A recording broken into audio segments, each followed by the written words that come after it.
This past US election cycle has seen the scapegoating of Arab Americans and the scapegoating of Muslim Americans to blame for the outcome of Kamala Harris's losing. Kamala Harris losing the US election does not mean that it is the fault of Arab Americans, nor does it mean that it's the fault of Muslim Americans at all. Muslim Americans are such, and Arab Americans as well, are way too small of a demographic number to make Kamala Harris win or lose. Arab Americans and Muslim Americans are approximately 1% of the US population each. Arab Americans are approximately 3.5 to 3.7 million of the US population. Muslim Americans are approximately 4 million of the US population. So as you see, they are a small number. They're not this huge mega number. Now, Donald Trump got 78 million votes or some number like that, yeah? The number of Arabs in the United States is so small, it cannot at all account for the majority of Trump's votes. That's something that we have to keep in mind. Even out of this 3.5, 3.7 million number, there's an even smaller amount who are even able to vote in the election. Speaking of those who are able to vote, approximately 240 million Americans were able to vote in this past US election. However, 90 million Americans chose to not vote in this past election, and to use a population that is not even 5 million people to be the blame of the 70-something million people who voted for Trump is nothing but absolute disgustingness and projection. According to the Muslim advocacy group, Muslim Americans were divided primarily between Jill Stein for the Green Party and Kamala Harris for the Democrats in their support. Approximately 43.2% of Muslim Americans were in favor of Jill Stein, and 41% were in favor of Kamala Harris, and only 9.8% were in favor of Trump. Let that sink in. Arab Americans, on the other hand, according to the Arab American Institute, were divided between Kamala and Trump, similar to how the US population was. 41% of Arab Americans were in favor of Kamala, whereas 42% were in favor of Trump, and only 12% were in favor of third-party candidates. It must also be said that Arab Americans are not the same as Muslim Americans. 63 to 77% of Arab Americans are Christian. Yes, most Arab Americans are Christians. Only a quarter, 24% of Arab Americans are Muslim. Let that sink in. According to the NBC exit polls, 71% of American voters in this past US election were white. 57% of Trump voters were white. Only 3% of voters were other.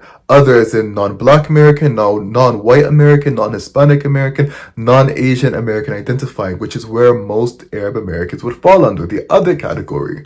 Let's look at the reasons why Kamala may have lost in relation to pro-Palestine. And according to the pro-Palestine movement, 83% of Democrats were in favor of a ceasefire now. Kamala Harris and her right-hand man Joe Biden did not meet a ceasefire. They lied to everybody's faces. They lied on the world stage saying, oh, this is a red flag, Israel, this is a red flag. And at the same time, they're still giving ammunition and ammo and aid to Israel, even after they crossed the red flag or red line, whatever. Both Biden and Kamala pledged their allegiance to AIPAC. Our defense relationship is critical to both nations, which is why I support the United States' commitment to provide Israel with $38 billion in military assistance over the next decade. They deflected whenever they were approached about anything with Palestine. Kamala would say, right now, I know what you're speaking of. I want the ceasefire. But what about the genocide? I want the war to end. What about the genocide? And I respect your right to speak, but I am speaking right now. Yeah! Did you know that in Bethlehem, baby Jesus hung from rubble? Why did you come to the And the right of everyone to have their voice Why and did you their call for a and so ceasefire? I appreciate if you wanted to be heard, but right now I'm speaking. Call for a ceasefire? Against the climate crisis, and he intends to end the Affordable Care Act. You know what? If you want Donald Trump to win, then say that, otherwise I'm speaking. Many Americans who started to make Arabs as a scapegoat and Muslims as a scapegoat for Kamala's losing have been primed by the American politics to make Arabs and Muslims as the reason why the Democrats lost. Is it really that surprising now that we see a whole bunch of Democrats on social media collectively blaming Arabs and Muslims for the turnout when their party's politicians were priming their own supporters to scapegoat Arabs and Muslims in case that they were to lose, to send Bill Clinton, to make a very disgusting speech in Michigan to Arabs and to Muslims in America, essentially blaming them for the genocide in Gaza, saying that they were Israel was forced to, exterminate them, unalive them. It isn't how many we've had to kill, because Hamas makes sure that they're shielded by civilians. They'll force you to kill civilians if you want to defend yourself. Further, Kamala Harris in her campaign was alienating to a number of people who were in favor of Palestine. Not only were 83% of Democrats in favor of a ceasefire now, however, the demands that much of the people wanted in relation to pro-Palestine were only really being heard by third-party candidates like Claudia Cruz, Dr. Cornel West, and Jill Stein. And for those who like to blame third parties for Kamala's losing, understand this very well. If you were to add up all the votes, for those who voted third parties, it will still not be enough.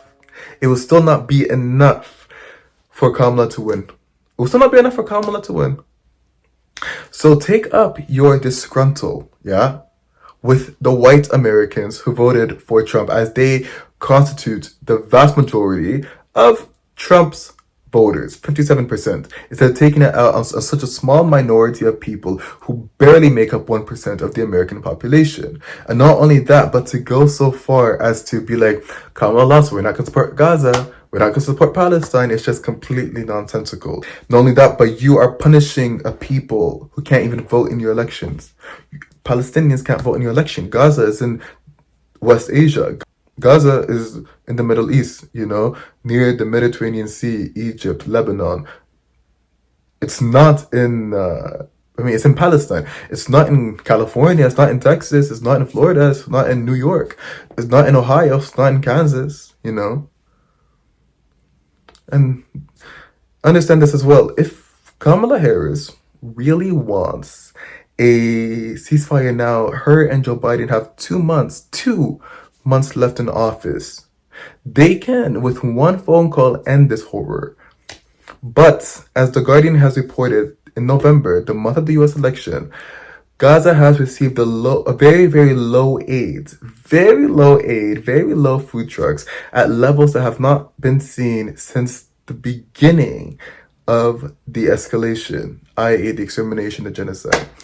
And that, my friends, mes amis, and that's mes amis, wraps up this refutation. Goodbye. Peace. À la prochaine.